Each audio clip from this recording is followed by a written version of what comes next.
Vijayawada భవానీపురంలో YCP నేతలు పర్యటించారు. జోజీనగర్లోని 42 ఫ్లాట్ల కుటుంబాలను పరామర్శించారు. ఈ కార్యక్రమంలో వెల్లంపల్లి శ్రీనివాసరావు, దేవినేని అవినాష్, మల్లాది విష్ణు పాల్గొన్నారు. అన్యాయంగా ఇళ్లను కూల్చేశారని వెల్లంపల్లి విమర్శించారు.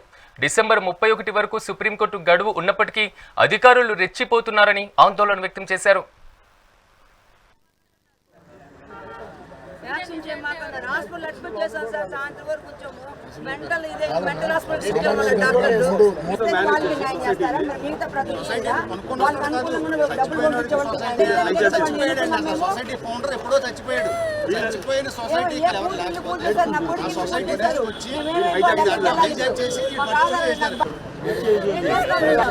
కూటమి ప్రభుత్వంలో ఉన్న స్థానిక ఎంపీ కానివ్వండి, స్థానిక ఎమ్మెల్యే కానివ్వండి, వీళ్ళిద్దరు ఒక సహకారంతో దాదాపుగా 200 మంది పోలీసుల్లా కాకుండా ఒక గూండాలుగా, రౌడీలుగా అర్ధరాత్రి పూట తెల్లారుజామున వచ్చి ఇంట్లో మహిళలను చూడకుండా, చిన్నపిల్లలు ఉన్నారని చెప్పి చూడకుండా, పాపం పెద్దవాళ్ళు వయసులో ఉన్న వాళ్ళని గారు చూడకుండా కొంతమంది గూండాలతో పోలీసులు కలిసి పాపం అందరిని గారు బయటికి తీసి వాళ్ళ ఇల్లు అన్ని గారు పగలగొట్టి ఈరోజు ఒక రౌడీ రాజకీయం దాదాపుగా 4 నెలల క్రితం అక్టోబర్లో కూడా ఇదే విధంగా ఆ రోజు కూల్చివేయాలని చెప్పి చూస్తే ఆ రోజు మా పశ్చిమ నియోజకవర్గ సమన్వయకర్త మాజీ మంత్రి వెల్లంపల్లి శ్రీనివాసరావు గారు కానివ్వండి, మేము కానివ్వండి, మా వైఎస్ఆర్ కాంగ్రెస్ పార్టీ నాయకులు కానివ్వండి, ఆ రోజు ప్రజల పక్షాన నుంచుని ఆ రోజు లాయర్ల పరంగా, కోర్టు పరంగా ఆ రోజు అండగా ఉండటం గారు జరిగింది.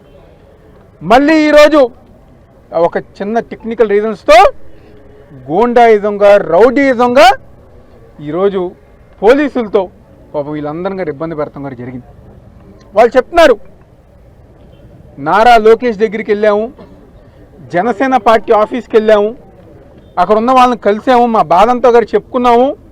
కానీ ఈరోజు ఈ రాష్ట్ర ప్రజానికానికి తెలియజేసింది ఒకటే, ఏదైతే ఈరోజు ఈ సంఘటన జరిగిందో దీని వెనకమాల నారా లోకేష్ ఉన్నారని చెప్పని ప్రతి ఒక్కరి గారు గమనించాలి. ఏదైతే 42 ఫ్లాట్స్ ఉన్నాయో తెల్లవారుజామున వచ్చి ఇంట్లో మనుషులు ఉన్నప్పటికీ కూడా, చర్చిలో ప్రేయర్ జరుగుతున్నప్పటికీ కూడా, చిన్నపిల్లలతో ప్రెగ్నెన్స్తో ఇంట్లో లోపల ఉంటే బలవంతంగా వాళ్ళందరినీ కూడా ఏమాత్రం టైం ఇవ్వకుండా, ఏమాత్రం కొంచెం కూడా టైం ఇవ్వకుండా బలవంతంగా వాళ్ళని పోలీసులు, బ్లేడ్ బ్యాచ్, అదేవిధంగా రౌడీల్ని చాలామందిని తీసుకొచ్చి ఇక్కడికి వాళ్ళ ద్వారా రౌడీజం చేసి అందరినీ కూడా భయభ్రాంతులు చేసే విధంగా నిష్పక్షపాతంగా, చాలా ద్రోహంగా, చాలా కర్కోటంగా ఈ బిల్డింగ్లు పడేయడం జరిగింది.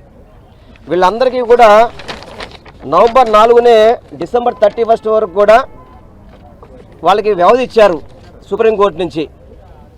అయినా కానీ వీటిని పక్కన పెట్టేసి టెక్నికల్ ఇష్యూస్ చూపెట్టి అధికార మదముతో, ఎందుకంటే వీళ్ళు ఈ ఇష్యూ జరుగుతుంది కాడి నుంచి తెలుగుదేశం పార్టీ ఆఫీసులో నారా లోకేష్ గారు కంప్లైంట్ ఇచ్చారు, జనసేన ఆఫీసులో అక్కడ జనసేన ఎమ్మెల్యేలు కావచ్చు వాళ్ళందరికీ కూడా కంప్లైంట్ ఇవ్వడం జరిగింది.